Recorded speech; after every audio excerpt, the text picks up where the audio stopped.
It's going to be a ton of fun. Fantastic show today. So Bill and Chris are probably like, OMG. Are they going to make it? What did you say, Little Pocket Hercules? would Bird be the more pure shooter? Yes, Shane. Yes. Bird's one of the best Is shooters that what you're ever. going for? Hey, how about in Magic couldn't shoot at all. in my household? Yeah. My 7th grader hit 2 of his top 5 favorite players Mhm. are guys that played in the 80s and 90s. Guys that he never even saw. That he lives on YouTube watching, Who? which are Larry Bird and Allen Iverson. Ooh, Iverson's a tough one for me. Yeah, volume. You hate volume. Why? Unless you're pushing 238,000 pounds in your weight room, you hate volume. No, so it's well, even when I was lifting, I didn't like volume lifts a lot. I was a power lifter. That means anything shoot. more than 3 reps is cardio. Oh. No, I struggle with Iverson a little bit because He has 0 sense. because of the inefficiency. The inefficiency I struggle with a little bit with Iverson. I also recognize the talent was enormous. Yeah. So, it's one of those things where I really love the talent. I really wish he maybe would have used it a little different. Yeah. So I can respect it without him being like one of my guys. I understand. You know what I mean? I understand. Bird's one of my guys. I understand. What, Like- you guys used to hang out? Oh, yeah. We would crack open beers after games together. Then we'd repave his mom's driveway. That's how we both hurt our backs. Good call. Pre-back injury. Hey, great show today. Coming up, we'll talk recruiting with a guy that has an equally impressive beard, Mike J. Schaefer. It's not like my man Ravi Lulla here. We'll talk to the head junior J in our high school coaches corner, Josh Luedtke. And at 8 in the 8 o'clock hour, we will talk to Mike Sautter, who is training. Yeah, he's in this. He does a hilarious podcast. Chuck Mulligan, wrestler, follows wrestling, covers wrestling. I think he's hilarious. And they somehow got into this back and forth tip because they do a podcast together called Mike Chuck. And somehow they got onto this whether Chuck could take Mike down, and I think it's a minute. On just the take him mat, down. yes, 2 former wrestlers. Okay. Where you get the point for a takedown. What are we talking about weight difference here? So Sauter's not a big guy. He's razor thin. He's probably about 165. You're giving him a lot of credit there. I think 165. Think so? Now he still wears 28-34s, but he is I think he's about 165. He's what we would call wiry. Chuck's not a big guy either. Okay. He can't. I don't know Chuck, so that's what I was asking. Chuck's probably 5. I don't want to short him, no pun intended. Probably 5'7", maybe. Okay. 5'6". So he's really 5'5". Yeah. So on Sauter's Twitter timeline, they tweeted out this little montage of them training, and Okay. Chuck's doing pull-ups. Okay. Sauter's doing this cameo with the black back screen kind of smoked out, not doing a goddamn thing. And already I'm like, well, one guy's talking smack in the gym. The other guy is not taking himself seriously. I'll take the guy that's in the gym. Yeah. No, but I don't know though. So over here last week, Mike came in and I was just teaching him, I like body control and stuff. And so I was teaching him, getting your knees to 90. I was getting in a squat stance and I was just doing not ridiculous like hard, but just things with body control. So he tries a couple things and he bends backward and all of a sudden I hear his back crack. Oh no. I'm like, yeah, I'm probably taking Chuck in this one. I mean, it was loud. If you can't get into a body weight squat without the back going, we got a problem. Well, and we were over at headquarters right around the corner over at Hurrdat. And apparently he was just walking flat level, no ice, no nothing. We're inside, controlled environment. Yeah. And he rolls his ankle. Dude, I never felt the oldest I've ever felt is I stepped off a curb at Target and rolled my ankle. And I was like, what the hell, man? Getting old. I was like, am I 90? What is happening here? Sometimes I feel like that's the worst. Yeah. At least it wasn't flat ground. I had a couple of good practices in a row this past season where I was playing our scrappy quarterback. and we were getting ready for North Platte, and you see how well that worked because they kicked our teeth in. But I remember getting out of bed the next morning, and the wall broke my fall. That's where we're at. Anyway, fantastic show. 590 and 1480 in Omaha and Lincoln. 888-638-4876. Shane Schillerberg on the ones and twos. Who we had a little mishap, so I think we better get that out of the way here. Shane apparently pulled something off the old table, and it smells a lot like red wine in here. Yeah, that's because he spilled a bunch of red wine. There's the mop bucket. There's by the way, is that little yellow push thing with the wheels? Is that the greatest contraption ever? It like rings the mop out for you. It's and they've existed forever. Yeah. It's very simple. It's very. That's what I like. I like contraptions that are simple but effective, efficient. We talked about efficiency earlier. Yes. I like efficiency. Yes, we did. So there is an aroma of alcohol. Yeah, and not like fresh alcohol. No, it's not you. No, and it's not me. If DB or I get pulled over on the way home, it's it's the room that imbued us with the alcohol smell. We have not been drinking at 7:00 in the morning, even if it maybe sounds like it a little bit. Do you like my sweatshirt? I do. You're rocking the Nebraska Omaha wrestling sweatshirt. You talked to your guy Manning yesterday. Yeah. How good is he? Man, he's great. I mean, Coach. That's the type of person. This is what I told you about Mac one time. Remember how? So people, oh man, I don't know why you like Coach Mac so much. But this is like 4 or 5 years ago, man, and we were just kind of off to the side, and we were talking, and it about things other than just basketball. And I'm like, you know what? I need to spend more time with that guy. He's probably not gonna like me, but I need to spend more time with that. And so you just develop. You're just like a fan, right? Because you like him as a person. That's how I feel about Coach Manning. He's one of those guys that if you just spend 2, 3, 4, 5, 6 minutes with, you want 2, 3, 4, 5, 6 hours. He's that kind of dude. Well, so Coach Mac, I don't think is my biggest fan. Coach Mac's not a Ravi guy? Well, are you a little too hard on the Jays? I think I was a little too hard on him a couple years ago. When he stepped in a little bit. Oh, yeah, I remember that. And I just want to say, hey, how about how we kind of were on opposite sides of the spectrum with that? Well, listen, I wasn't calling for jobs or anything. I just wanted some answers. Right. I was like, remember. Hey, if we could have a real honest press conference here, that'd be terrific. Yeah, I remember. And nobody was interested in having that, which I understand. Like the smart thing to do is just like make it go away as soon as possible. Yeah. But the honest thing to do is sit down and just let people ask some questions. Always needling and prodding. Not needling and prodding. I just wanted some answers. I thought that was reasonable. You're wild. You say something out of pocket. I want some answers. Ravi, I think you're nuts. What? Talk to me. 888-438. No, I'm just kidding. By the way, Shane, are we doing this already?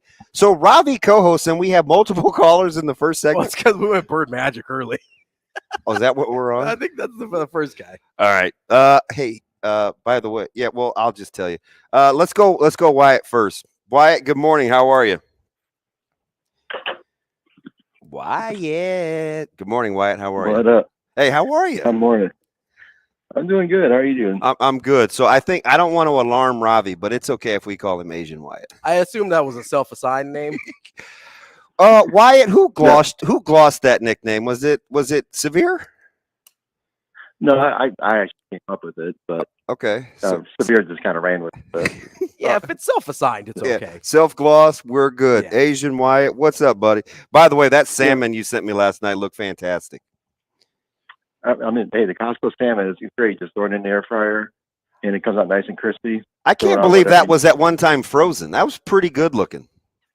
I'm telling you, if you're gonna want to eat in seafood, you'll be fine. Yeah, you did have some green things in that fettuccine, though. That kind of turned me off. Hard pass for me on the green stuff. Were those peas? Yeah, the little one needs to get some vegetables. Oh, that's smart. You can't put peas in fettuccine, my guy. What are we doing?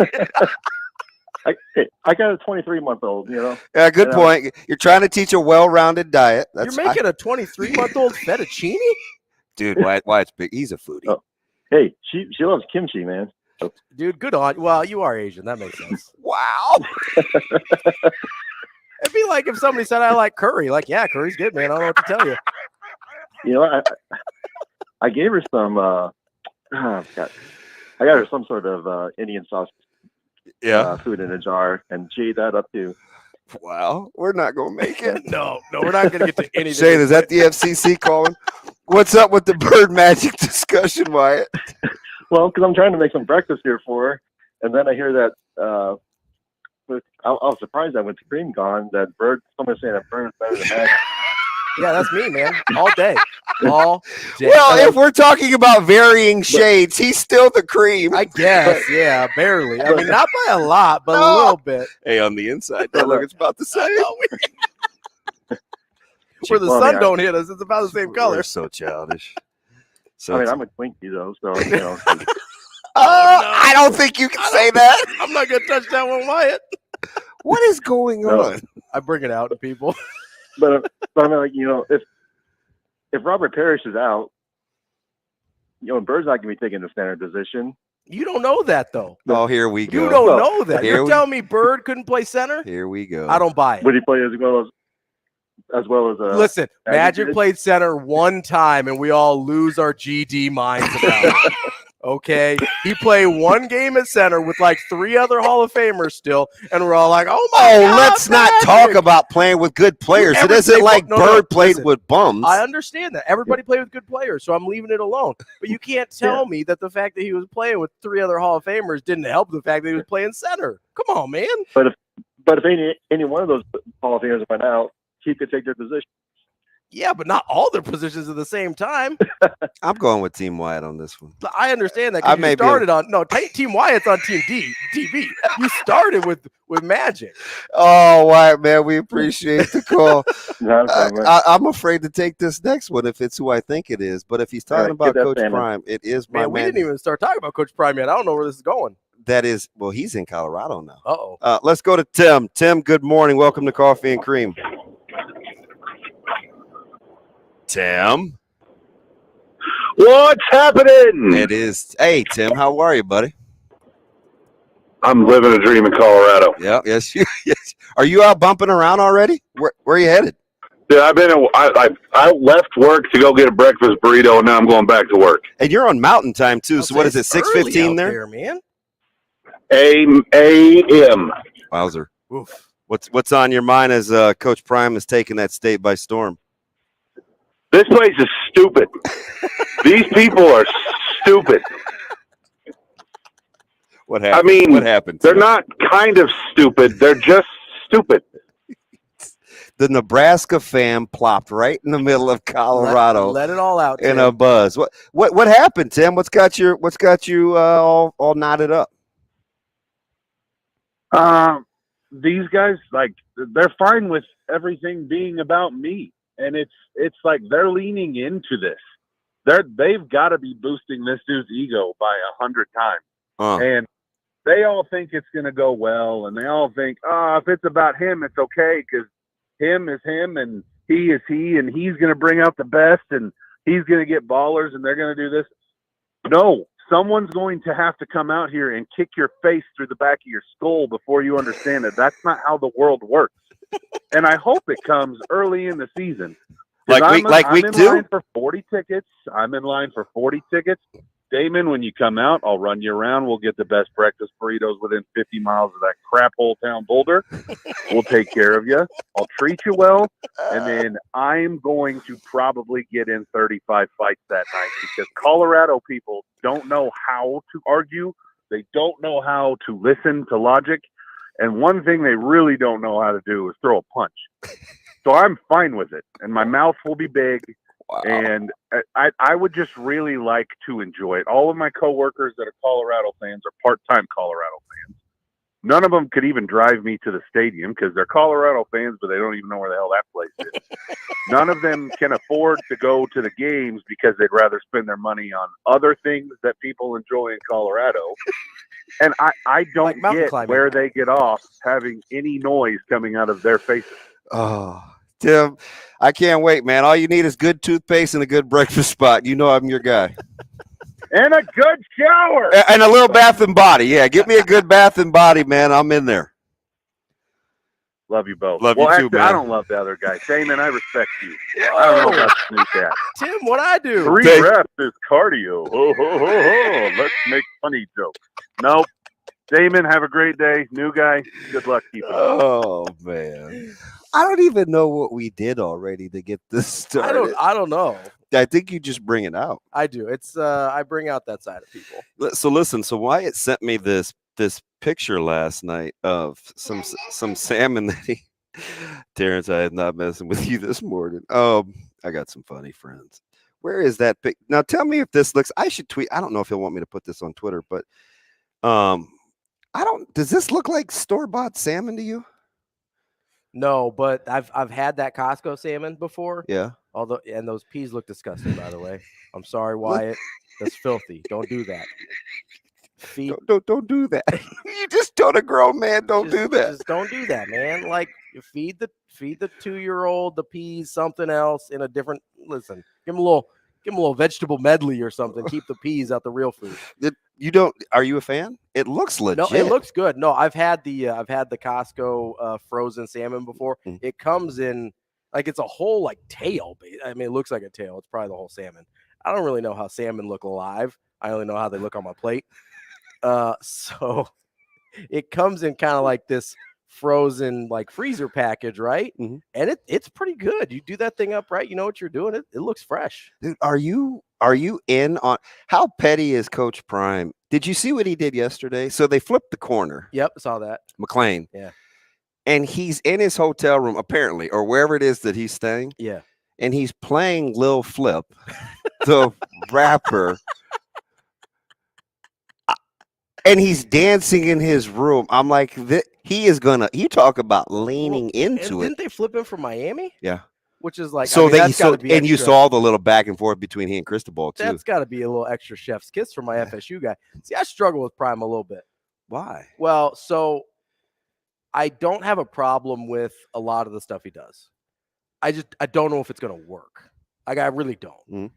And so. I sit here and I'm like, listen, I love the pettiness because I'm super petty. Love it. He's an FSU. Ravi Lulla, and I'm here for petty. 100% of the time. And I got to tell you off air something I'm doing later. It's super petty. But like he's an FSU guy, so I like that. Yeah. I like what he was doing at the HBCUs.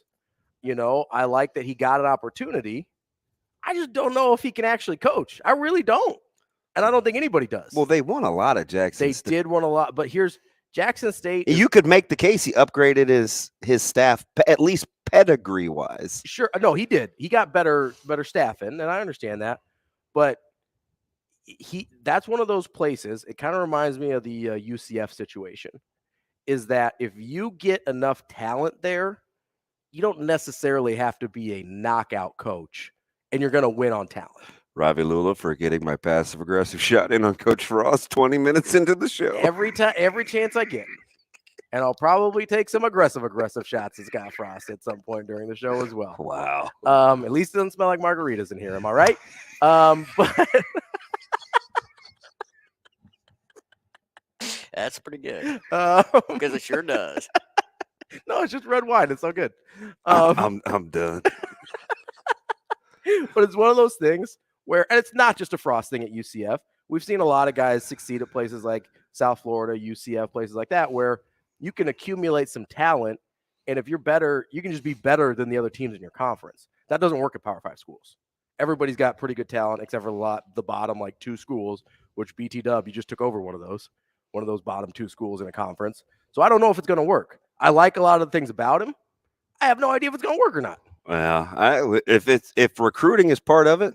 Oh, it's part of it, but it's only part of it. That's the problem. He's definitely got that down. He's got that part down for sure. Dang, I think I just lost Oklahoma Tyler as a friend. What happened? Well, at one point he was going to be my partner. Oh, my bad, Tyler. You chose him over me. We're done. Dude, Tyler, you know me a little bit. We cool? Yeah, that's my guy. Coming up, we'll talk recruiting again with Mike, Jay, Schaefer, and a whole lot more. Flip a coin. Who knows? Coffee and cream.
There's that guy from 24/7 Sports, Mike J. Schaefer. Hey, how cool is it? Look, his beard is better than yours, by the way. Look at that thing. Whoa. It is. I'm just saying. It's like trimmed up and everything. I was saying, Shafe, you look good, man, isn't it? When did you turn into a morning guy? I don't know that I ever turned into a morning guy. I shaved the beard. I no longer look like the caddy from Happy Gilmore. That helps.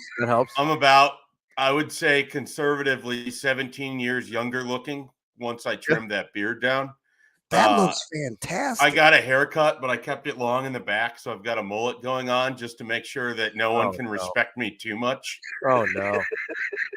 There's a little side view for you guys. Oh, my goodness. It's legitimately short up here, too. So, oh, no. You went full mullet. Hey, Mike J is all in. You're just all in this, a little more jovial, Mike J. Is it because you're talking to two yahoos, or you got some good sleep knowing that Nebraska's got another tight end in the room? I woke up at like 6:15 in the morning, and I don't even know. It felt like I was asleep for about 3 minutes. So I don't know if you guys are familiar with that phenomenon where you wake up and you have no understanding how you've been asleep for multiple hours. But here we are. The tight end thing is fascinating to me because, like, your head immediately goes to this idea of, okay, Nebraska has the number one ranked tight end from 2020, the number one ranked tight end from 2021. Like, this should be a big, big deal. And yet both of those guys have some real kind of question marks going into this spring, which makes that sort of fascinating as to how everything could play out. And of course, I'm talking about Eric Gilbert, who Nebraska received a commitment from yesterday, and Thomas Fidone, who is hoping to stay healthy here this spring and make it to a fall and then show off all the talent that caused him to be the number one ranked tight end in the 2021 class. Hey, so a little 2-1 here. How do you think that matches up with Coach Wager, who's going to oversee that room? And Mike J, you could get another tight end potentially and a wide receiver for all I know coming out of this weekend. Yeah, I don't know how it matches up because the fascinating thing is at Baylor they didn't really use the tight end at all. And then Marcus Satterfield at South Carolina, they had multiple tight ends that were involved in the offense. I don't know if it's a situation where at Baylor, like, they just used what they had, and whoever they had in the tight end room at that time was more of a blocker, and they were able to get more value out of that than through the air. I look at this team and I still sort of wonder who emerges besides we expect Marcus Washington to really be involved as a receiver. I just wonder who else emerges as a pass catching option. And so having guys like Eric Gilbert and Thomas Fidone potentially as options, and you throw them along with some of those other receivers that we don't know a lot about, it just feels like you're sort of courting, potential, and you see how it plays out this spring. Imagine being Bob Wager and you're a high school coach that's moving up to the college level, and the room that you initially get to, you lose Travis Vokalek, and there's some real questions as to, who's going to be next. And then you inherit this guy and Eric Gilbert, who in 2020 had a fantastic year as a freshman for LSU. So, the potential's there. I mean, I feel like it totally changes the outlook on the tight end position for me. Shafe, what do you do with a couple of guys? You got Gilbert and Sherman, both from Georgia, both really highly ranked coming out of high school, that you just don't really have any production from in the last couple of years, or a guy like Fidone, who's still here, that was really highly ranked. Like, how do you evaluate those types of guys, specifically the transfers, but these highly touted guys, these highly ranked, these 5-star, 4-star guys that we just really don't know anything about after they left high school? Well, I mean, that's why it's so important for a lot of these guys to get here in the spring, and then you get the opportunity to see, what they can sort of give you. I think that makes it really valuable because you can see what they are versus the guys that you pick up in May. You're sort of just guessing that they're going to provide something for you. I mean, there's a lot of excitement about a couple guys Nebraska got last May, and at least one of them never saw the field at all because of an injury. And I think he even had struggles before the injury fully manifested itself. And is that Kane? Kane Williams. I mean, he came from Alabama, and there was a lot of expectation that was going to be a starting safety. because he came from Alabama, and it just doesn't necessarily work like that. And it's the same with MJ Sherman, and it's the same with Eric Gilbert. I mean, just because they're coming from a national championship caliber team or a national championship winning team doesn't necessarily mean that they're better than what's currently on their roster, and they still have to go through and prove that. And that's why getting those guys in for the spring is really valuable, because then you get the opportunity to see what it is that they could do and how they can help you early on, or what areas that they have to work on, or where they need to improve, or what sort of roles they can have. Maybe MJ Sherman just initially is a guy that goes out there for you on third down. Maybe he's not an every down player. Maybe he's an early down player. I don't know. I mean, so I think a lot of it just is the extra evaluation time this spring, for those guys. And then you mentioned Thomas Fidone, who's essentially had 2 non-years in a row. It's just I feel like we say this every spring, but it just feels really big. And especially when it feels like they're going to have 40 new people on the roster.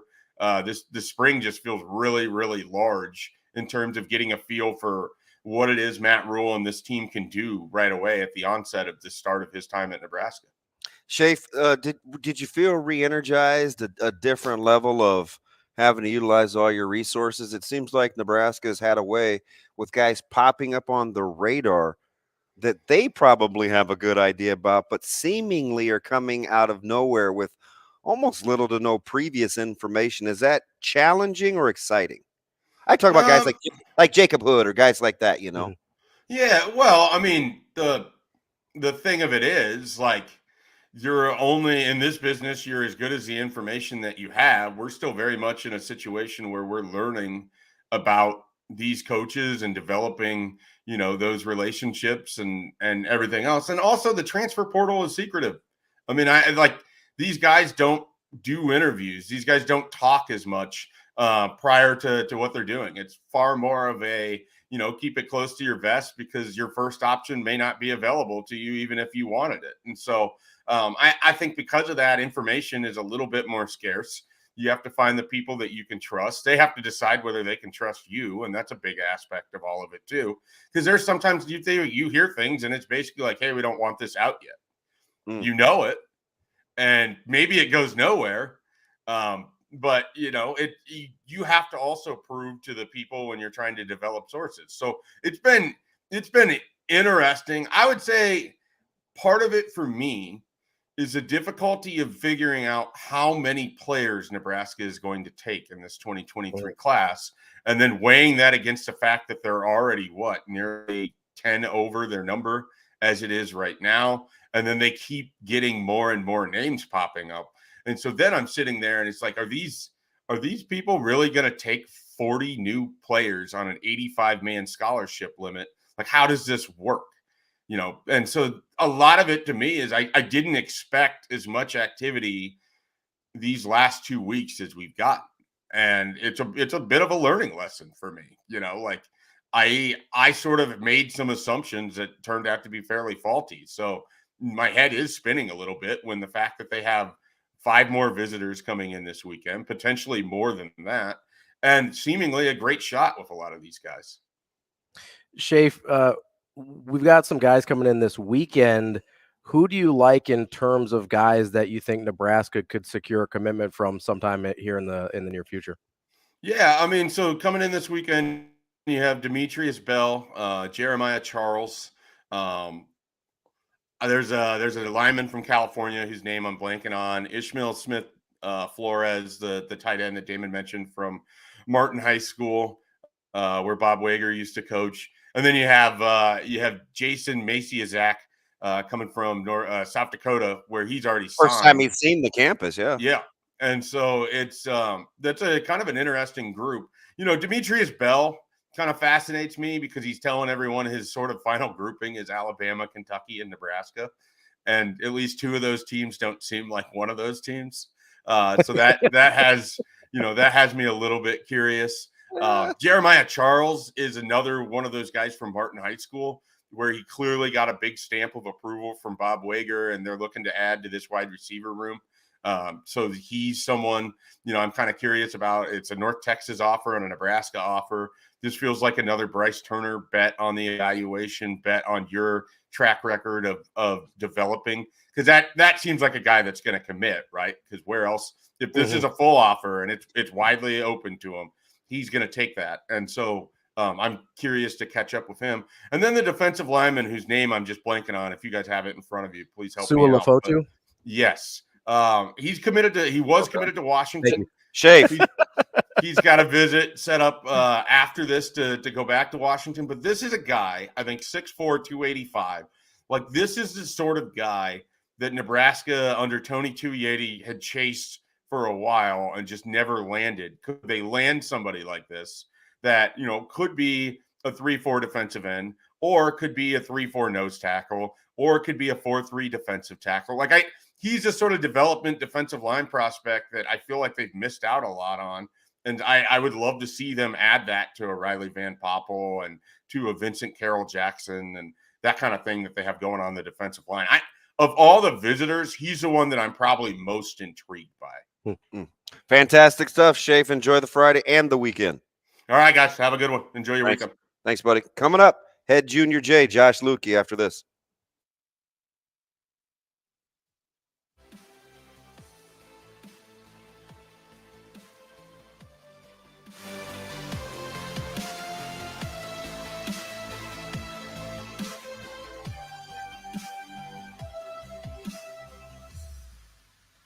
Rogers and Benning will be back in 3 minutes.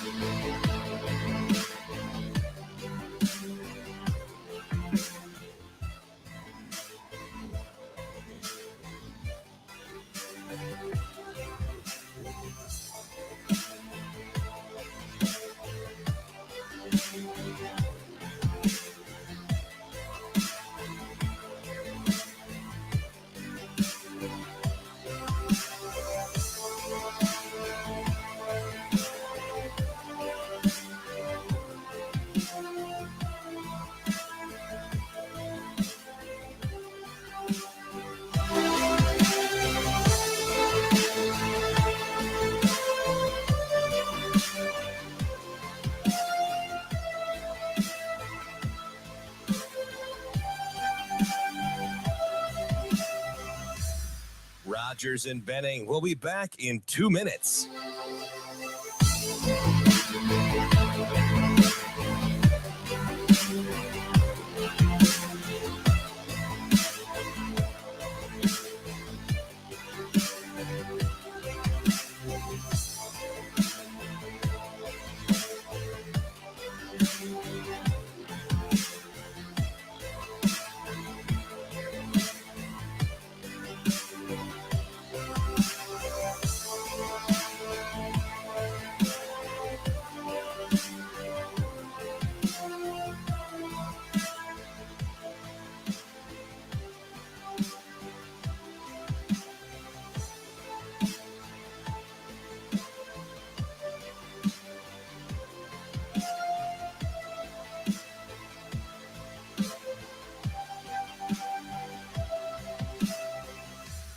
Rogers and Benning will be back in 1 minute.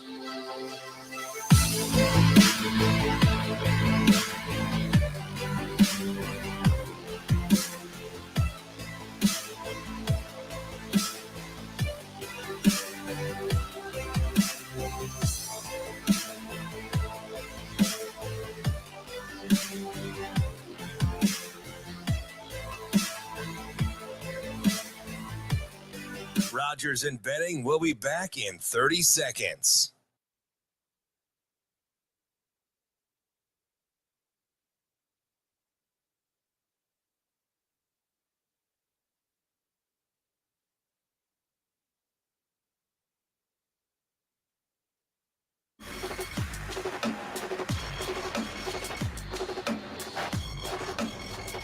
Coffee and Cream with Rogers and Benning on Hail Varsity Radio.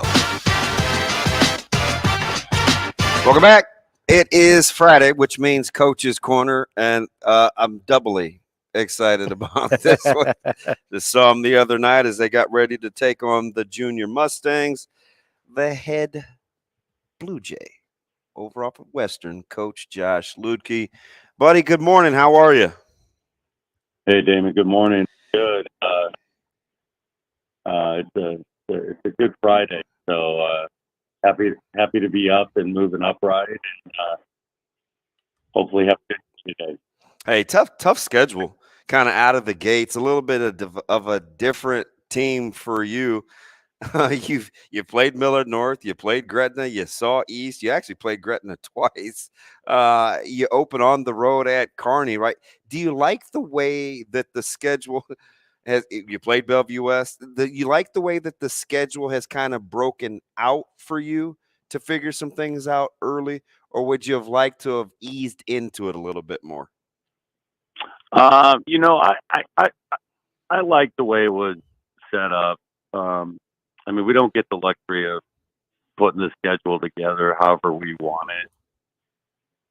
But I mean, obviously opening up in Kearney, playing North Star, playing Lincoln Pius, who beat Lincoln Southwest twice now. Yeah. Playing Lincoln, East, I think I said that. But then, you go to the Metros. I mean, most people probably didn't think we were going to get more than 2 games, but to play Gretna, North, Bell West, play Gretna, Millard North already twice. We got Bell West coming up, Lincoln Southeast.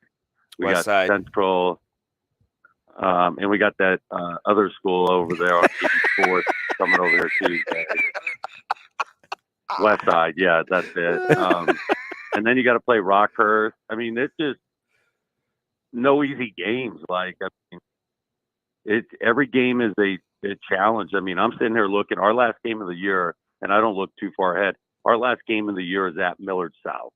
Now, tell me, that's a tough game, and you know that, especially they grind if they you. get their guys back healthy. Yep. Playing at Millard South against Millard South, that's no easy task. And that's just the way the Metro is. Now, there are probably some games you look at and you're like, boom, check. That's a game we win. But for the most part, if you're not one of the upper echelon teams, every game is going to be a journey. Coach, you've played a ton of close games this year, both been on the winning and losing side of that. How does that prepare you kind of for this final stretch and then getting in to February when you get into districts? And do you feel like that kind of puts a strain on you at all mentally, or do you like the way it prepares you? I mean, I'd rather play close games and tough games every day than have a 30-point blowout. And then after the game, your coaches get together and you say, God, did you really get better today? So, I mean, I would rather play the close games and try to learn how to win those close games. I wish I thought we had a chance to finish out the game on Tuesday. And we just didn't do that. Now, part of that is give credit to Millard North. They made some big shots. They took away some of our top scorers in overtime and made some other guys try to make some buckets. But, that was a game that, when you look back and you look at how we played and how we missed some opportunities, and not just that game. I mean, I always talk with my team, like, we had a chance to beat North Star. And if we make a play or two, we probably win that game. And same with Lincoln East, and same with the first Gretna game. I mean, for a while in the first Gretna game, it was 45-40. We got 7 stops in a row, and we couldn't throw the ball in the ocean. And, you get 1 or 2 scores that changes the game. And I feel like we've been in every game. And this is, I feel like this year, this team can really, we can beat a lot of teams, but if we don't come ready to play, we can also lose to a lot of teams. And we've told our guys this, our margin of error in winning and losing is razor thin this year at Creighton Prep. We've had some teams in the past that you can make some mistakes and overcome them. We can't make mistakes with this group and overcome them like we have in the past. We've got to be on our A game, and we've got to be disciplined, and we got to play team basketball. And if we do that, we got a chance. But if we're not disciplined and we play some selfish basketball at times, that margin of victory is razor thin for us, and that could cost us. Yeah, I was talking with one of of my colleagues in the media, and he's done this for a long time. And I said, we were out in the hallway Tuesday night, and I said, I feel like I've said this once the last 3 years, but I think this time, Coach Luedtke, I think it's factual. We both felt like, at least up to this point, this has to be your best coaching job, because what we decided at the end of singing your praises was, you're a guy that likes to kind of edgy, very competitive. It's kind of your team and Omaha Creighton Prep against the world. But this year, you're like giving the keys to an already dangerous coaching mentality, right? Because you are a little overlooked because this isn't a vintage prep team. Did that recharge you, or is this just business as usual, given your temperament? I mean, it's just business as usual. I mean, I try to be low key, but as you know, I mean, I don't know too many dudes that are as competitive as I am. And I mean, I know that comes off like I'm a lunatic sometimes or maybe crazy, but I just don't like to lose. And I can tolerate, and I tell my team all the time that I can tolerate losing if we play well and we compete, we work hard. I cannot tolerate losing with lack of effort and bad decisions. And I knew going into this year that this was going to be, we needed to really coach this group up. And we've got great kids. I really like these guys. We don't have that guy that everybody says, man, he can take over a game and he can make shots. We have guys who think they can do that, and that's a good mindset to have. But at the end of the day, like, we have to be really smart and we have to be careful about not trying to do anything out of character for us. And we always tell our guys this: do what you do well, and don't try to make the superstar plays. And when we've done that, we've been really tough to beat. When we haven't, we've opened that door to be beat because we've taken some really bad shots. And, you know, I was mad the other night after the game on Tuesday. I mean, you can't be 8 of 15 from the free throw line, and you can't be 15 of 29 from in the paint. Like I told Stu the other night, we don't take a lot of mid-range jumpers to where they're you know, between the paint and the 3-point line. We missed 13 or 14 shots point blank range because either one, Millard North did a great job of contesting, or we just weren't focused enough of putting the ball in the hoop. And that's been, you know, a problem in practice. I mean, we started practice yesterday in an uncontested layup drill, and we missed 4 uncontested layups. Like, that's the story of our season right now. When we put the ball in the hoop, and I know this is easy, but like when you score, things are good. But when you miss layups, you're not giving yourself a chance to win against good teams. And there's some really good teams. I mean, I'm thankful I'm not in Lincoln playing. Lincoln how about that gauntlet? They just eat each other up. I mean, I'm sitting here and I'm kind of loving life a little bit because I'm sitting here and I know we've got some tough games, but I'm like, man, like we might be able to sneak out and host the district, and that's our goal, host the district.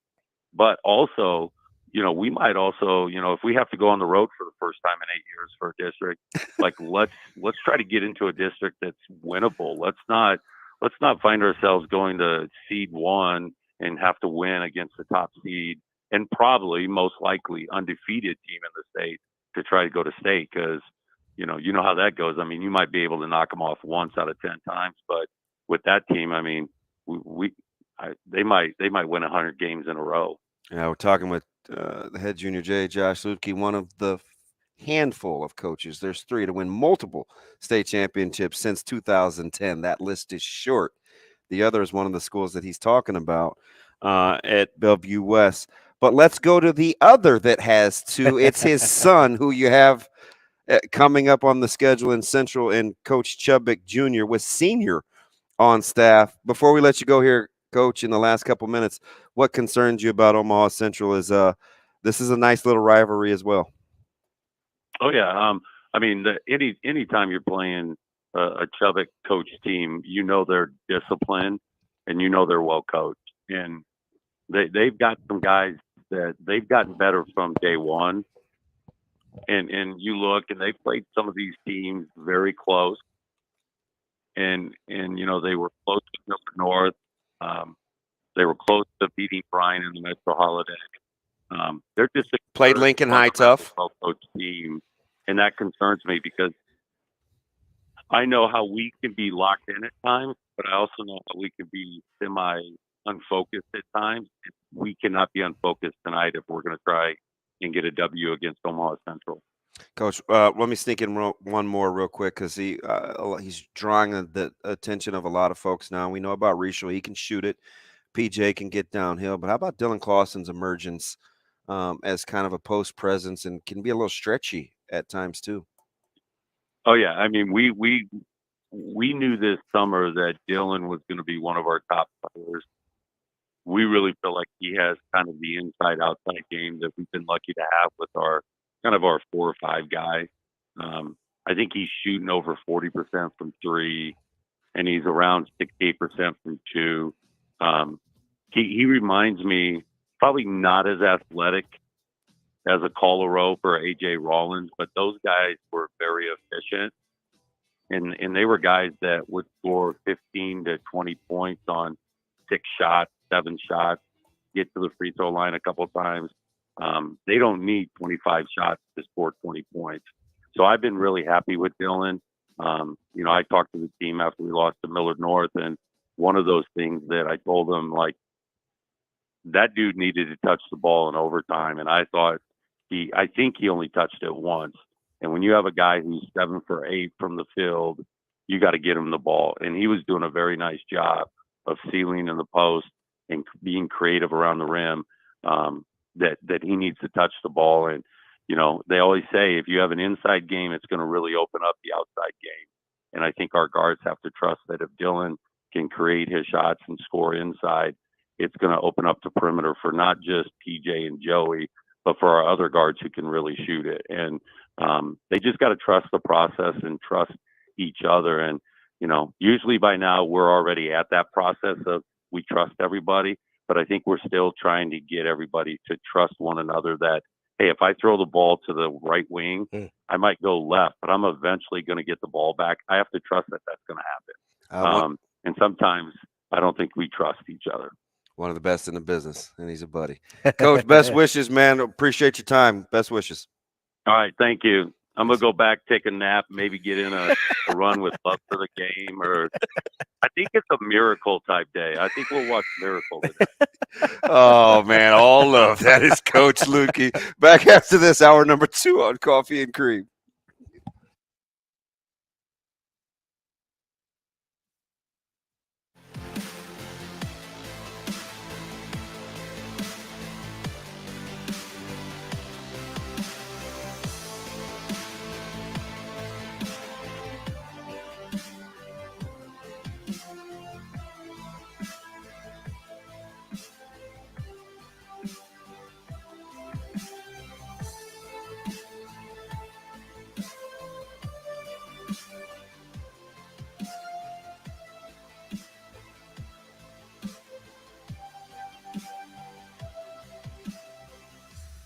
Rogers and Benning will be back in 2 minutes.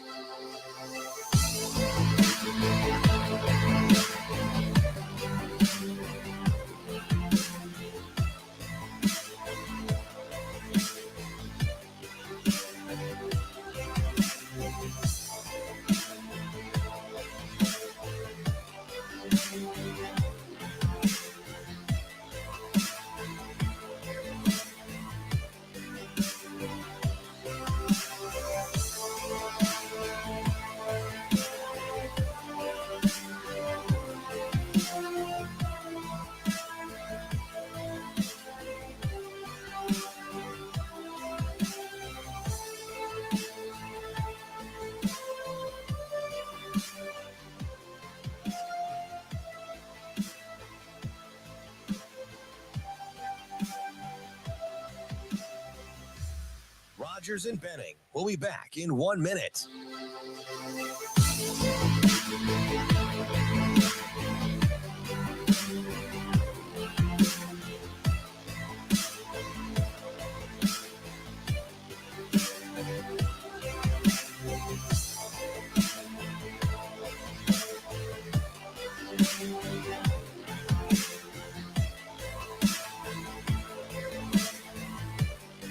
Rogers and Benning will be back in 30 seconds.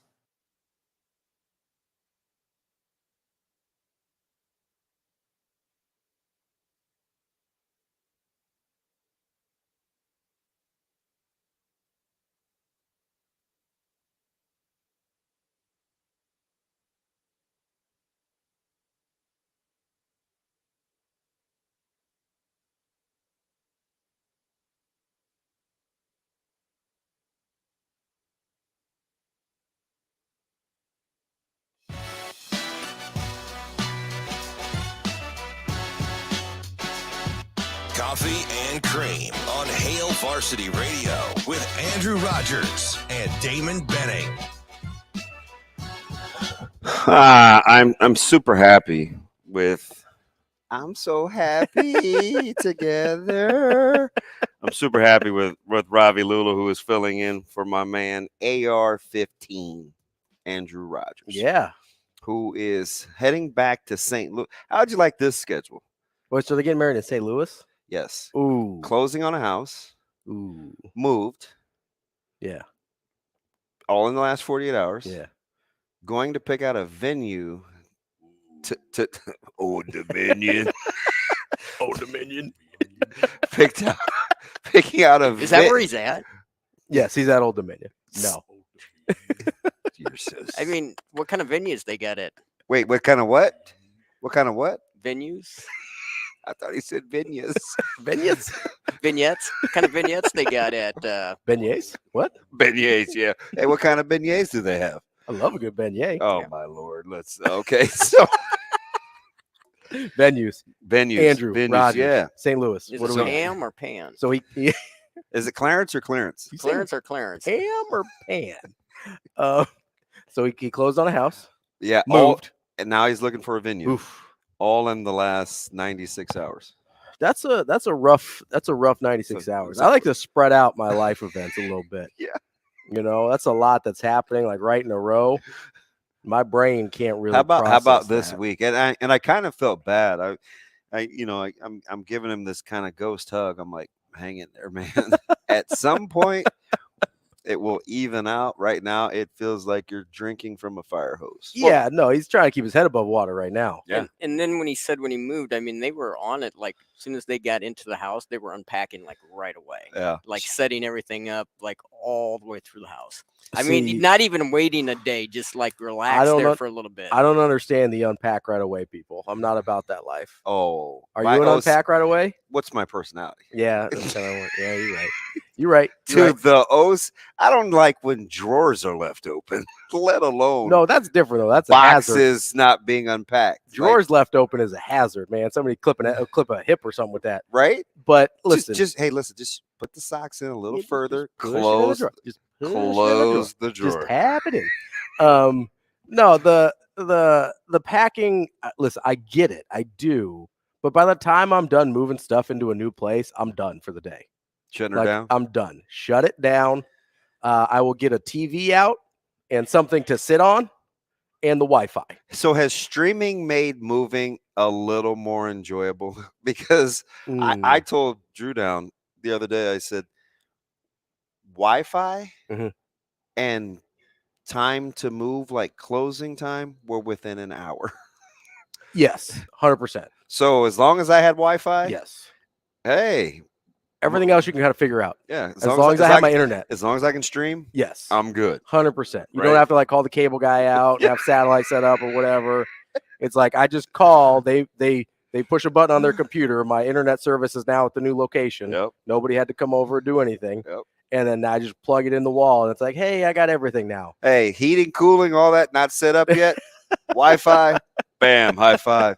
No, I mean you should probably call the utility companies, make sure. Little bit, just make sure. But hey, are you? And you don't strike me as a nervous guy, right? You and Happer have that kind of this irrational confidence, which is one of the things I think makes him funny. Yeah. Are you nervous with the Niners this weekend? Well, nervous is so it's funny because I do have an irrational confidence. I also have anxiety, so it's a real nice, spicy cocktail of emotions. Hypersensitive and yes, shit. 100%. Hyper paranoid. Yes. Okay, I'm sitting next to Coach Pelini. Rude. I haven't called anybody the C word on a secret videotape. Dude, that's my guy though. Listen, I'm going to bat for Coach P, man. He was a G. He was. No, so nervous. I don't know if I would say nervous, right? Because I don't really know. It all feels like a bonus at this point. What? Here's the thing.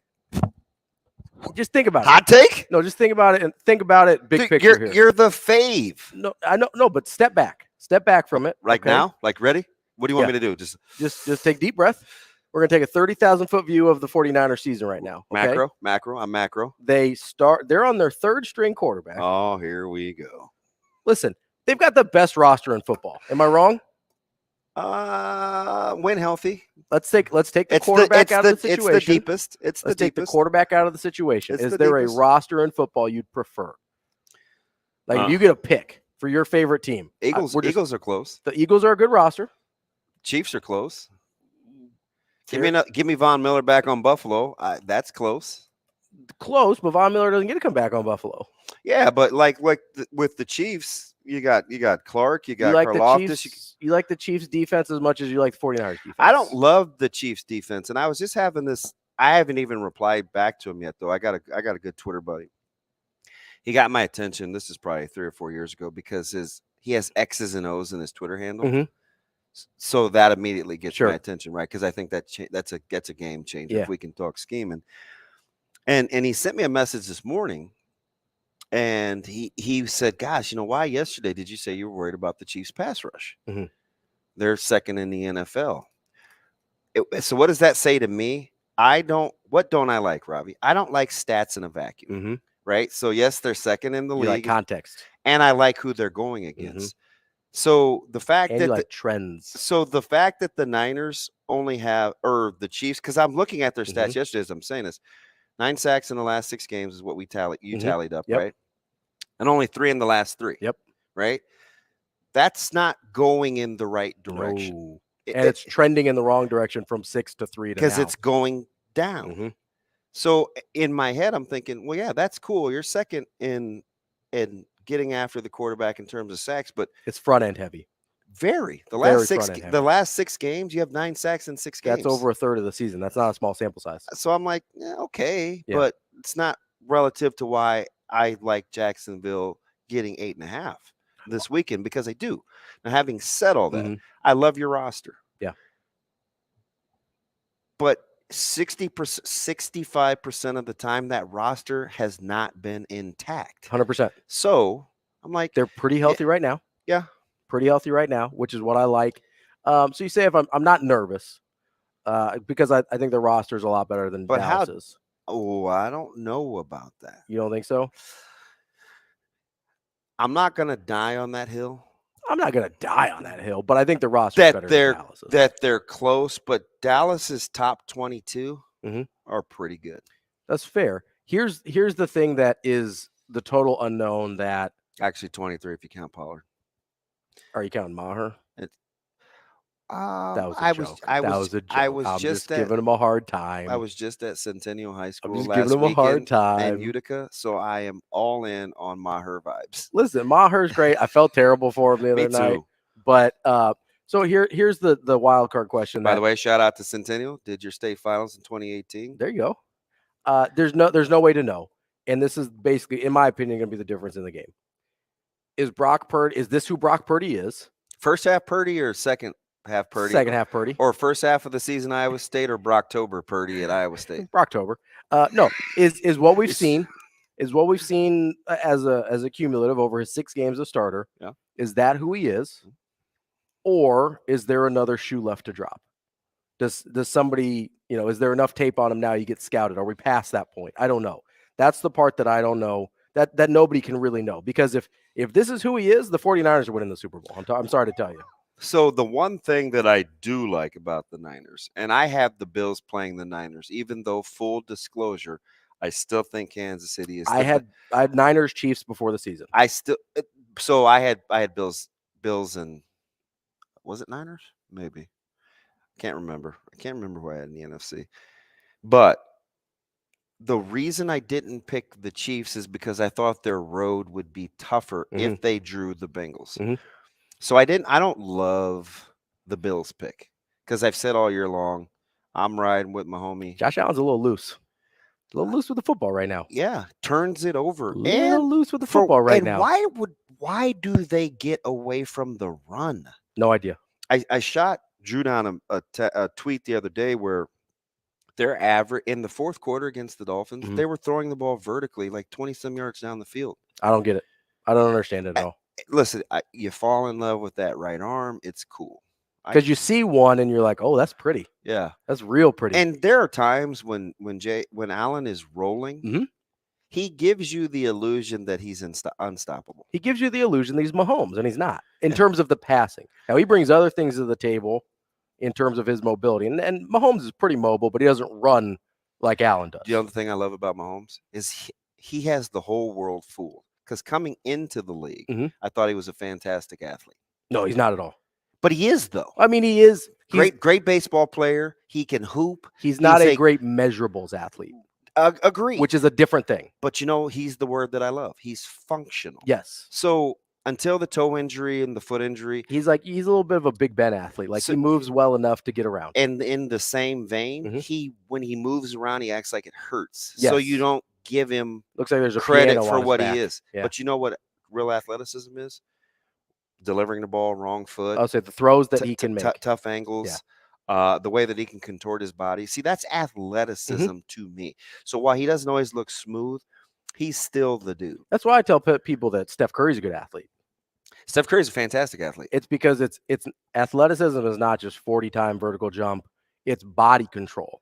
I think that's primary. No, I agree. But we get confused because the combine. And listen, I love the combine. I'm a combine guy. But we get confused because of the things that measurable athleticism and, like you said, functional athleticism are different things. Because like body control is more important. I played with one. I watched another that put up ridiculous measurables. And I'm not sure either would be classified as uber athletic. Jay Sims was one. Curtis Cotton was another. Curtis Cotton could run high 4.4s, low 4.5s. He's a big, strong, muscular built dude. He could jump out of this world. Explosive. Look like Adonis. Tremendous hard hitter. Love football. Smart IQ. What happened when it came to evaluating? Just change of direction. Just hip flexion, like the ability to control his body control. Jay Sims, a performance index record breaker at the University of Nebraska. Not made up numbers. He's a 4.4 guy. He was 219 pounds, 18 pounds. He was jumping 44 inches. He's a standing broad jumper. He's 11'2", 11'1". Listen, I'm telling you, freaky. Yeah. Could dunk with his eyes closed, 2 foot, 1 foot. Yeah. But you watch his movements and body control. It was like, it's Taylor Mays. You remember Taylor Mays from USC? That's my guy. Couldn't move his hips. One of the greatest arguments the other light-skinned guy and I had, Michael Severe, was over Taylor Mays. You were pro or he was con? Or I'm pro Taylor Mays. Okay. And Severe was like, DB, can't move. He can't move his hips. So, you know what I would say? My fallback. Some of the greatest measurables of all time. But I was like, nah, he's a traditional 2-deep guy. Like, he's John Lynch. Like, you got to just play him in the right system. Sure, no, Severe was right. Out of the league in 3 years. That's fine. I'm going to win the Hufanga bet because I said Hufanga was way better than he gave him credit for. And the verdict is still out on Grant Delpit, who he said couldn't tackle, who I said I love. Yeah. Who I'm still not sure who Grant Delpit is. We'll right? Okay, it's pending. We'll see. So I go back to this matchup, and Dallas is they're the poster childrens for front runners. Yeah. When they feel good and they're kind of smelling themselves, they get rolled. They get on a roll. They a little bit. look amazing. It snowballs for them, right? Do you remember when they started the season undefeated? Like they went on that run and they're like, "Oh my God, this Dallas team is unbelievable." It snowballs the other way too, though. It can. Yeah. So which Dallas team are you getting? Because they're extremely capable, especially now that Hilton has become kind of a third clutch option. They get good tight end play. You got you're dynamic outside the numbers with Brown and Lamb. Like, so let me ask you this though. How much stock do you put into, because I've heard a lot of people talk, oh, they got great momentum coming off the Tampa Bay win. How much stock do you put in one game momentum? None. That's what I thought. Because, and listen, Tampa Bay's not good. Yeah, they were who they had been the second half of the season. I'm with you. They told us who they were. I'm with you. And we didn't believe them. I'm with you. And we're like, oh, but Tom Brady. And I was in the same way because I was like, I don't feel great about going against Tom Brady in the playoffs, which I think is reasonable. But they were exactly who they showed themselves to be, right? So I think a lot of people are a little high on Dallas because of last week or earlier this week, I guess. But I don't know how much that should matter. When I look at it and see, man, San Francisco ain't Tampa Bay. I get it. That's a different thing. And I'll let you go here in a second. But the other thing that I look at that I haven't heard people talk about a ton here is the 49ers are on 2 full days of rest longer than Dallas. Absolutely. And when you're playing somebody that hits you like the 49ers do, I feel like that's going to matter. Hey, Dallas brought that drama too, though, in Tampa. They did, but it was against Tampa. Listen, those guys were looking for a place to lay down. They were. Dallas brought funk. You think anybody on the 49ers is going to be looking on a place to lay down? And I understand. Listen, I get it. I totally get it. That's my question is how much is that going to matter? But you haven't talked about the X factor yet. I'm listening. It's Kellen Moore. Sure. It's how Dallas plays offensively in terms of their play call. That's the difference. So you want to take Kellen Moore versus Kyle Shanahan. And see, I asked this. Yes, this is funny. I know because you're talking about McCarthy, but I'm talking about Moore. You want to look at coaching in the NFL? You do. You do. But at this juncture in the season, man, players help. I understand, but does anybody put their players in better positions to succeed than Kyle Shanahan with this 49ers team? Only Andy Reid right now. Absolutely. And you look, so that's where I look at it and say, okay, even if everything else is equal, which the defenses I don't think are. Why is it only 3.5 though? That alone should scare you. No, because it's Dallas. Okay, it's the public. I'll buy it. It's the public. I'll buy it. That's what I think it is because it started at 4.5. It got bet down to 3.5 because the public is stupid. I'm just telling you, not outside of Kellen Moore, keep an eye on if Dallas tackles in the open field. Well, that's everybody's got to do against the 49ers, though. Yeah, that's the thing, right? The McCaffrey in the open field, the Samuel in the open field, Kittle. Hey, how violent is that? I'm all in on Kittle.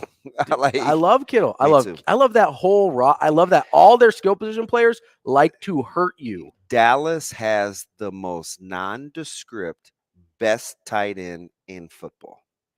I'm telling you. You better find it. Tampa Bay found out too late.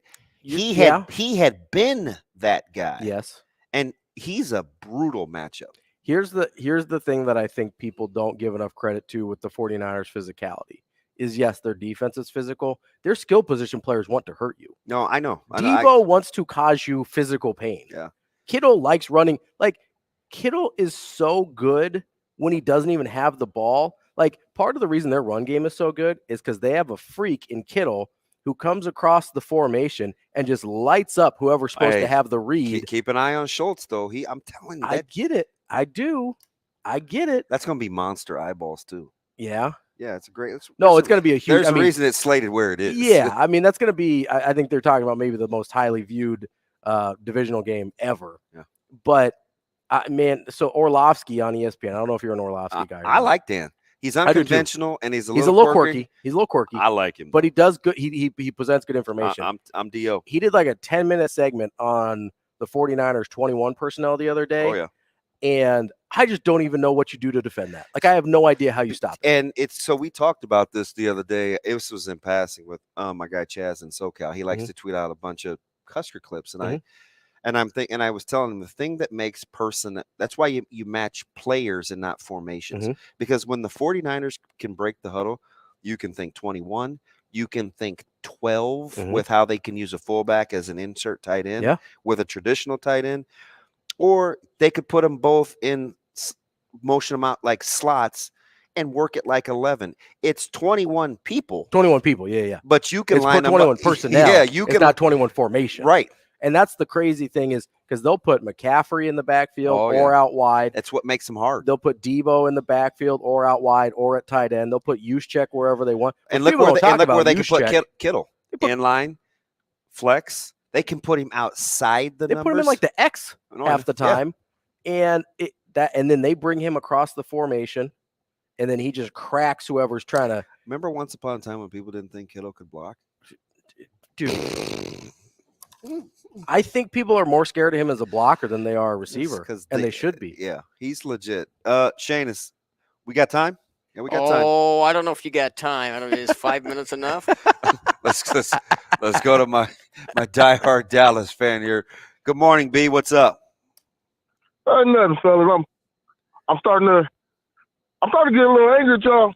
Talking about everybody going for the 49ers. I ain't really feel I'm vouching for Dallas a little bit, though, B. I'm a Niners guy, so I'm biased. Let me rephrase that. In general, I am feeling comfortable, so I say, because I hear a lot of people going against the Cowboys, and I like it like that. Because I like when I hear it on TV from everybody or the radio, go with this team, because that's a sales job y'all doing for the bookies.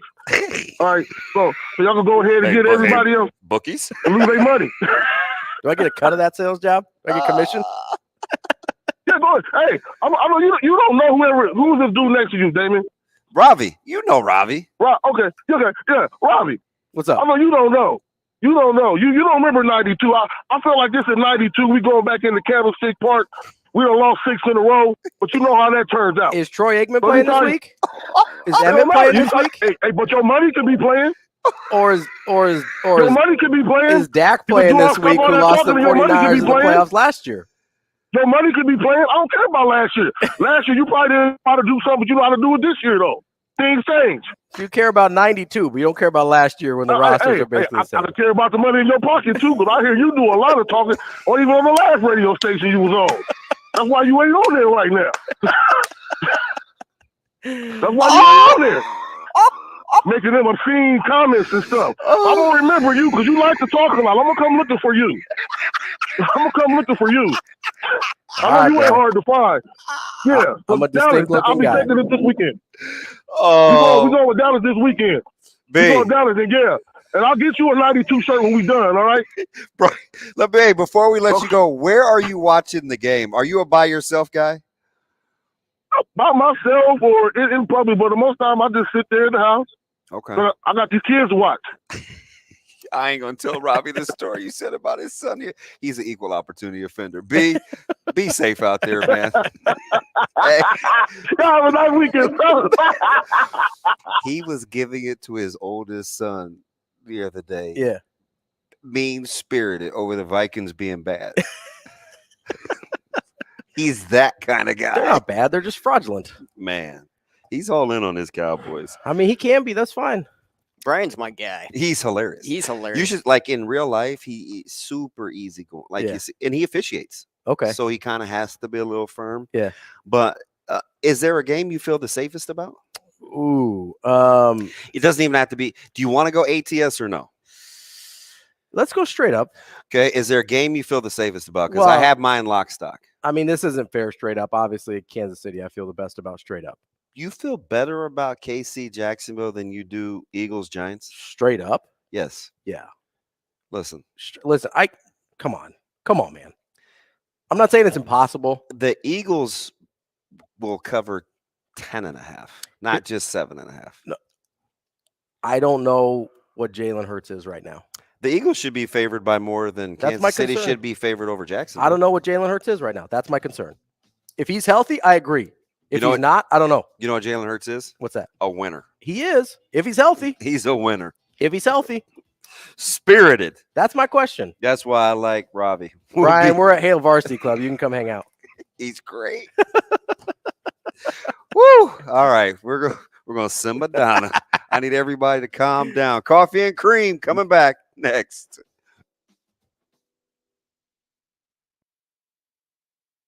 Rogers and Benning will be back in 5 minutes.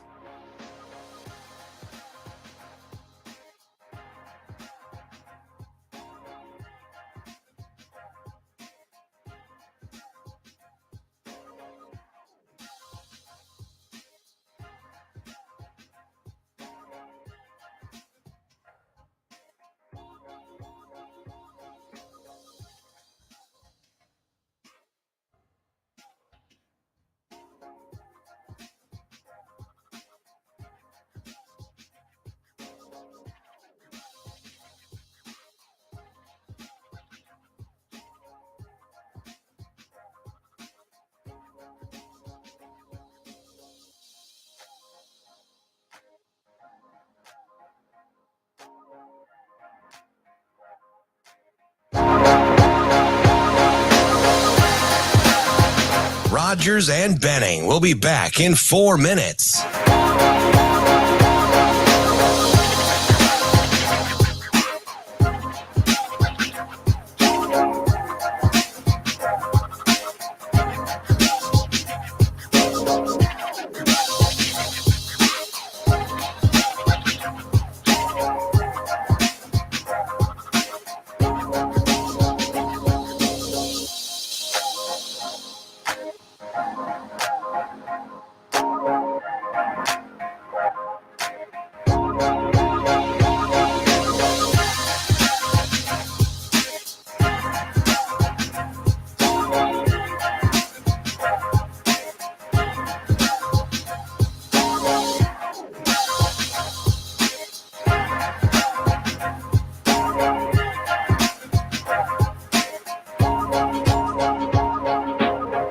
Rogers and Benning will be back in 3 minutes.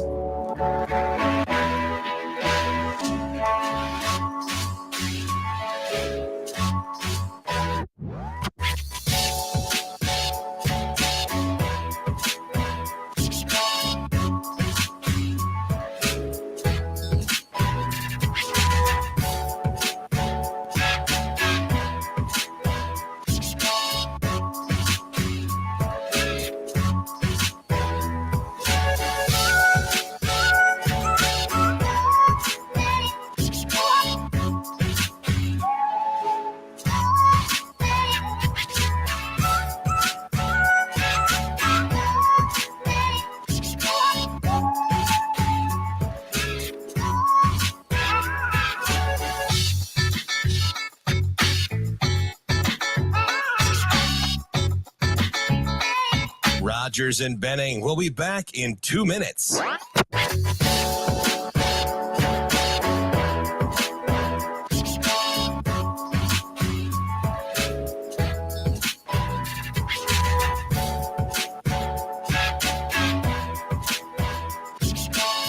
Check, check, check.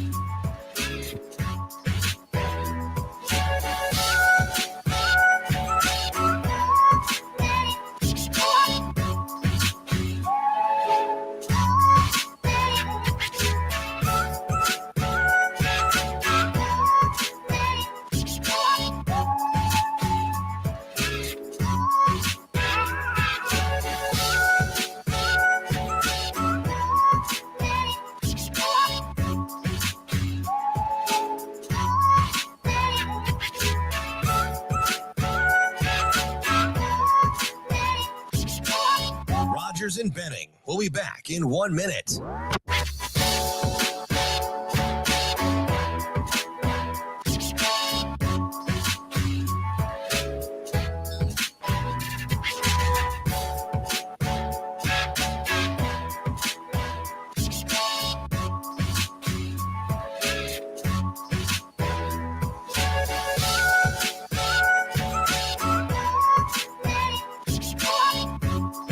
Rogers and Benning will be back in 30 seconds.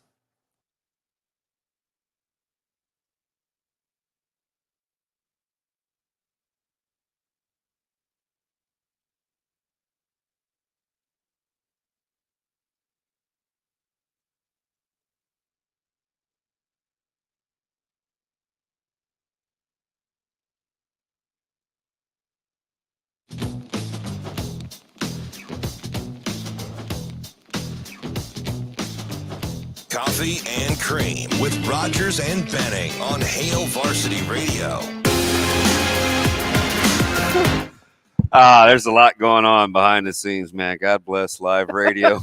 Welcome back to Coffee and Cream. My man Ravi Lulla turning the show on its ear. What'd I do? Live from the H&H Chevrolet studio. We are here.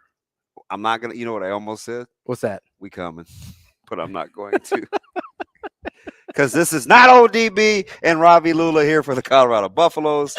We are here for all the schools in the state of Nebraska. That's right. Some more than others. Well, if you cut both of us, we both would bleed red. That's true. We do like blue. Man, I like a little blue in there. You know. Your ring game is fantastic, by Thank the way. you. This is a new one. I got this for Christmas. What'd you do with the skull and that mean looking one? No, it's not a skull. It's a pit bull. Oh, is that what that is? Yeah, it's a pit bull. Oh, that makes sense. Yeah, because I got because you like those angry dogs. Man, they're not angry. They're babies. Do you know what's been popping up on my For You page on TikTok other than recipes? Corsos. So I must have watched Cane Corsos. I must have been. I know you're supposed to say Cane. I say Cane. We must have talked about it too much or said it because it was once upon a time my dream dog. Oh, I love a Cane Corso. Yeah, there's a lot going on with those. Dude, have you seen? So they keep popping up on my For You page now. So I feel like I'm a Corso expert. Have you seen my youngest? He's a mix, but he looks like a king. He's like an all black pit bull mix. He looks like a Cane Corso. So when I first started with Twitter, Josh got me started like on a humbug. He just was like, we're building a Twitter account. I was like, no, don't do it. No, I can't do it without it. Right. So it's like, I used to have a picture of a Corso and it was this place because I looked into it for a long time until I found out all the laws and stuff and muzzles and walking. It's a whole thing. And there's this place down in Georgia that is like the hub. The place. And this dog looks like a power lifter. Oh, yeah. I think his name was Brutus. They're stacked up. Yeah. Yeah. See, that's the thing about... the dog looked amazing. And I was like, this is before you even think about... I'm irrational sometimes with that stuff. Right? No. This is before you think about kids, family, needing the yard, digging under your fence, like how much exercise they need. Could you really control them? Like all those things that matter. Yeah. Just those little things. I was like, nope, I just want one. Dude, that's that's why you got to go the shelter route. Yeah. And you just find them that are because they'll. But don't you worry about temperament you're inheriting? No, you get them as puppies. They've got these puppies at shelters, man. Well, I understand you're born with some genetic sequencing, aren't you? I mean, a little bit, but come on now. I'm a nurture over nature guy. Oh, with dogs. With dogs. I don't know about people yet. I'm still deciding. Hey, I won't tell that to Brian. I'm still deciding on some people. But no, man, like you get these dogs from the shelter. Mm-hmm. My dog looks like a Cane Corso, but he's a mix. And so none of the laws apply. You have two, right? Or just one? You have four now? Yeah. What? Yeah. Dude, mix in some kids. I will not. Hard pass. Immediately no. So that's mutual. That's agreed upon. 100%. So that's not an issue. 100%. Oh, then do you? Yeah, we have no interest in get 26 of them. Then. Well, no, 4 is to be fair too many. I'm going to be honest with you. 2 is the right number. What's the age range? So my oldest, I talk about them like they're kids. My oldest is 11 and a half. She's my OG. I've had her for 10 years. Getting there. Yeah, she probably doesn't have a ton of time left, but love her to death. And then the other 3 are boys, and they're a bunch of idiots. Love them. They're boy dogs are just happy dumb idiots. I love it. It's great. Both my dogs are boys. They're great. They're males. 6, 4, and 2. Are you a little iffy on that? Or? Well, I got to remember the ages. I don't remember ages real well. Who you, like, Antonio Cromartie? I have no. I mean, kind of with the dogs a little bit. I have no idea how old my nieces and nephews are. Like, I just have no idea. I know they are school aged. Yeah. And they can't drive yet. That's all I know. All inclusive? That's all I know. Do you see them a lot? No, I try not to. Then why would you? Then why would you know their age? Hey, it's Ravi Lulla here for Coffee and Cream for joy. No, here's and comfort in the morning. Not really. They're good kids. I like my brother's cool. I like my brother. I like his wife. I'm just not a big kids guy. Yeah, it's fair. And so, like, kids can be a tough hang. Yeah. Especially if they're not yours. Right? And so, like, if I'm choosing to spend time with people, these poor people that have never heard you before this morning are probably like, what? Yeah, they're spitting coffee out.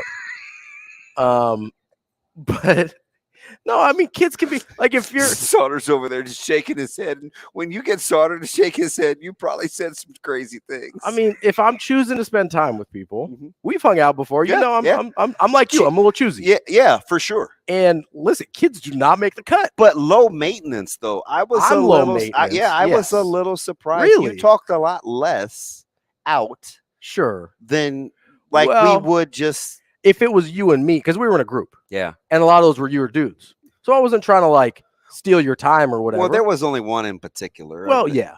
But like there were some of your people there. I wouldn't call Verzal like my dude. Oh, come on. Whatever.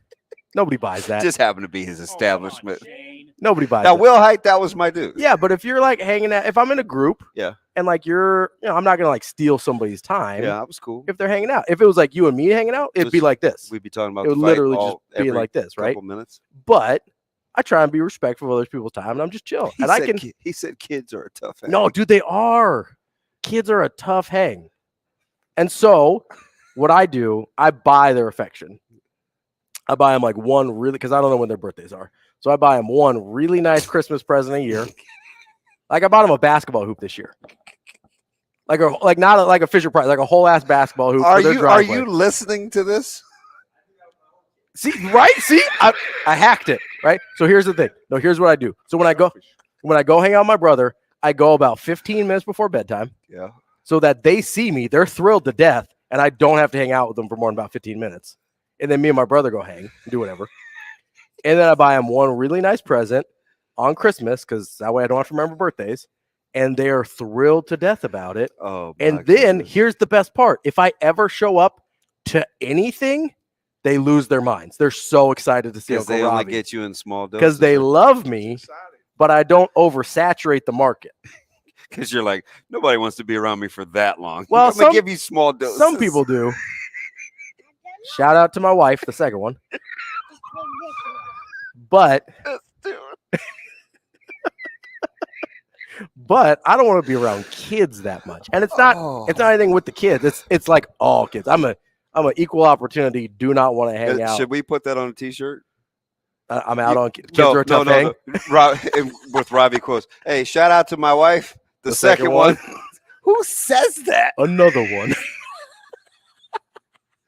Sauter's over here like. Well, to be fair, I mean, the first one did not want to hang out with me that much, so that's why there is a second one. Oh, I understand. Speaking of which, of this train wreck of a segment, I thought this was a great segment. If it happens to be your vehicle, make sure you go see the fine folks at Dingman's. They got 4 great locations, a ton of range in which they can help you fix. Family owned and operated. You folks that have heard me for a while know my affinity for locally owned and operated, and Dingman's definitely makes the cut. They worked on my very first vehicle, which, Ravi, was a Mazda 626. Okay. And Shane let me know. He did a little Googling. They stopped making it in 2002. So that was a long, long time ago. But if you're just looking for kind of great customer service and pretty good conversationalist too, it doesn't have to be something major. Sometimes it could be a paint job, a little boo-boo, a fender bender. Shane was trying to talk him into changing his tire, and I was like, yeah, it's probably pushing it a little bit. Not doing the whole mechanic thing. Those 626, yeah, the first phase of those, yeah, in the early 70s, those was a sweet car. Yeah, I wasn't driving in the 70s. What do those look like? They look pretty nice. Did they? Yeah. I mean, the one you were driving looks like road trash now. Whoa, shots fired, Shano. Says the guy that's out there rolling in a vehicle with 207,000 miles on it. It happens. That's a lot of miles. That's about right, Shane? No, not that much. I have like 190. No, not that much. Yes, it is. 138.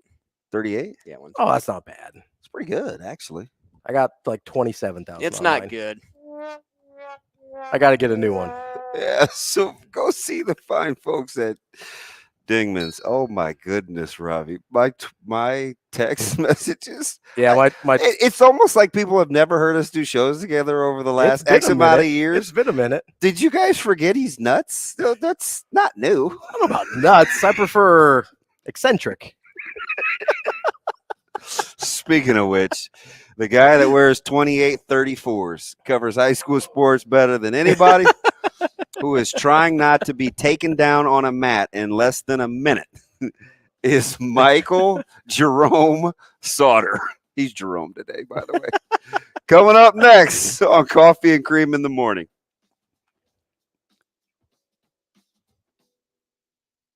Rogers and Benning will be back in 4 minutes.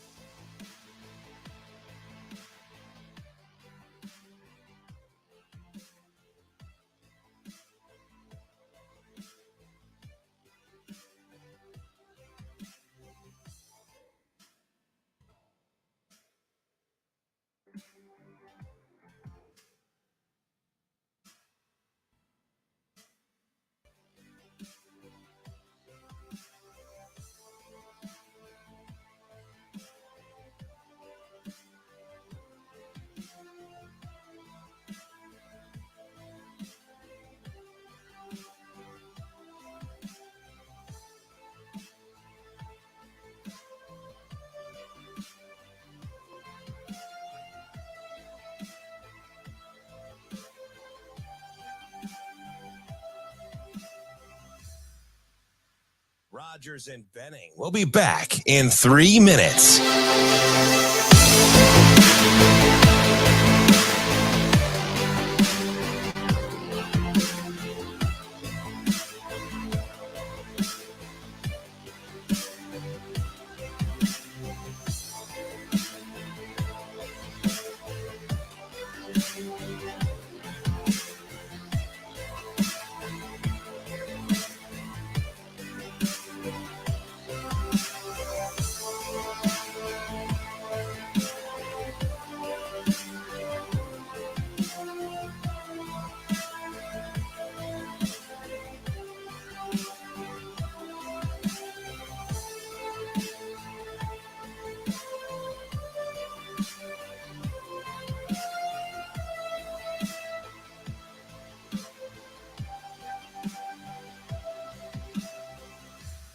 Rogers and Benning will be back in 2 minutes.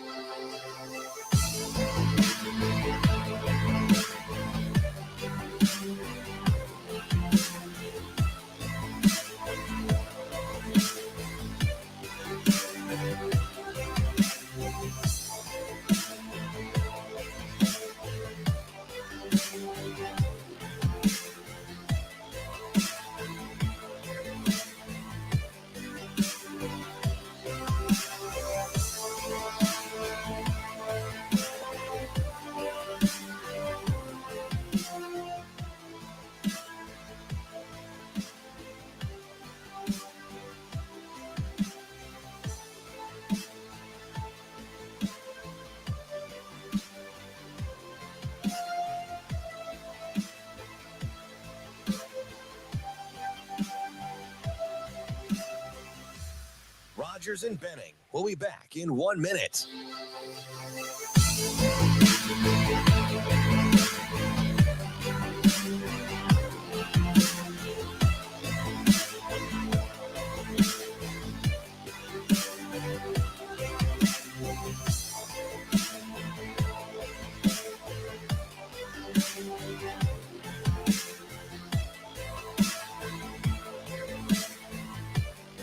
Rogers and Benning will be back in 30 seconds.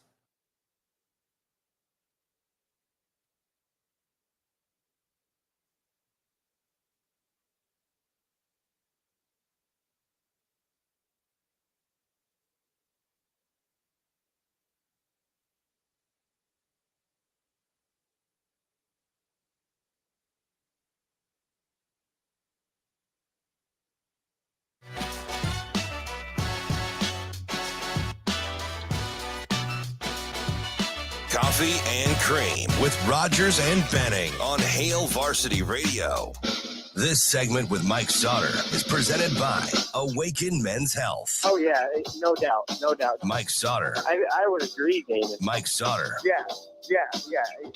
Mike Sautter. Oh, man, you're going to put me on the spot. Mike Sautter. As we welcome in Michael Jerome Sautter. Jerome is actually. All right, you got to turn down the volume on your computer, my guy. It's your first rodeo. Well, he did that to us last week, and he thinks that we're the ones messing up. Can we turn down your? Is it turned down? I think for you what? got to mute your guy. 5 and down, and everybody shout, shout, shout, shout, shout. Turn down for what?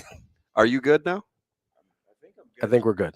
Oh, good morning. How are you? Can't hear myself. There we there. go. Oh, hey. Hey, so good morning. I just have to get this out of the way. Okay.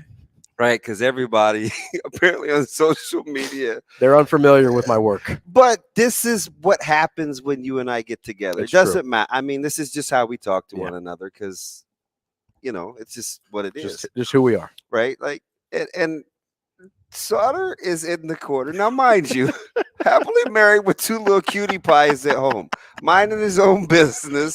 Wasn't planning on the first one. Wow. Second one planned. Trying to get divorced, apparently. Utter's in the corner. This is after you say, Mr. T-shirt, shout out to my wife. The second one. The second one, and kids are a tough hang.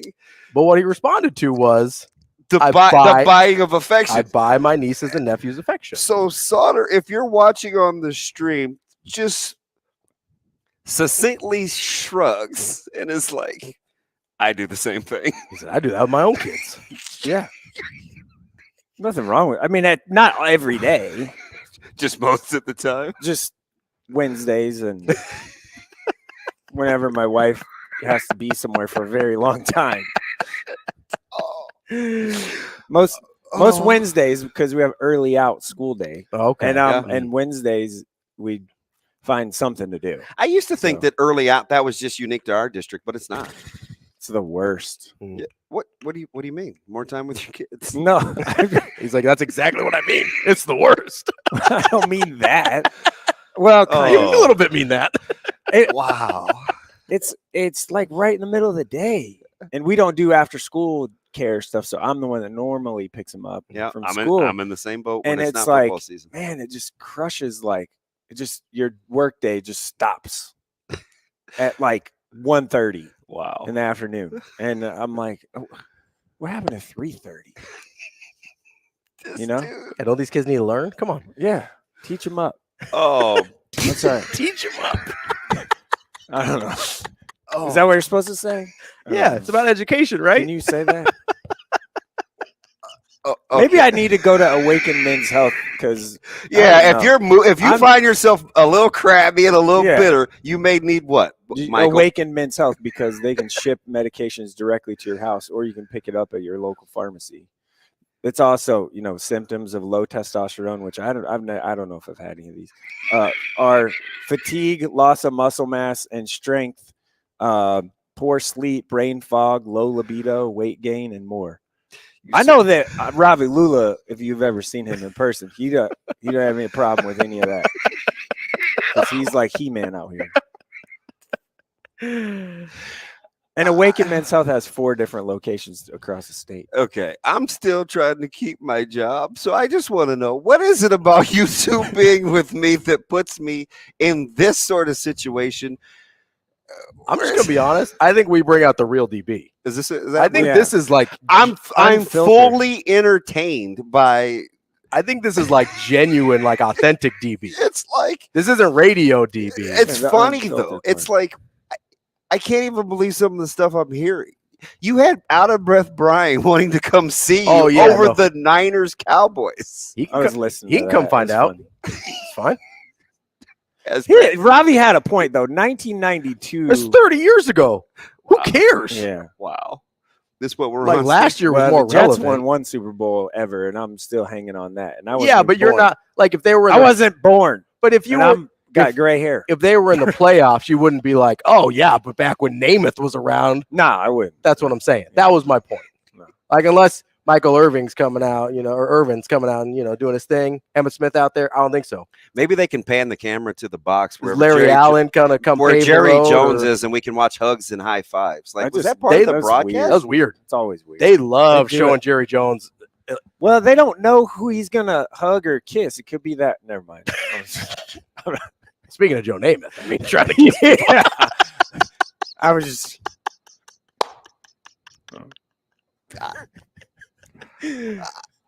I don't even. What's up, DB? What's up, DB? Hey, so basketball game last night.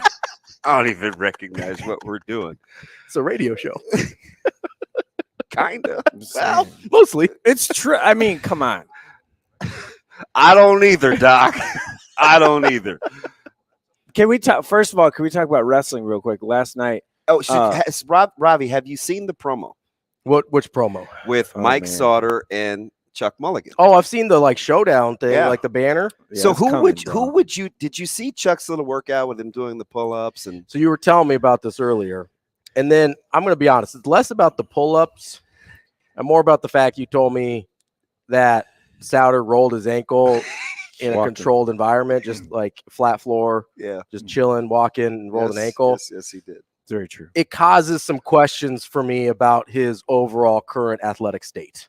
So it ain't great. So I'm gonna lean. I don't. What's the name? Chuck. I don't know Chuck at all. He's short.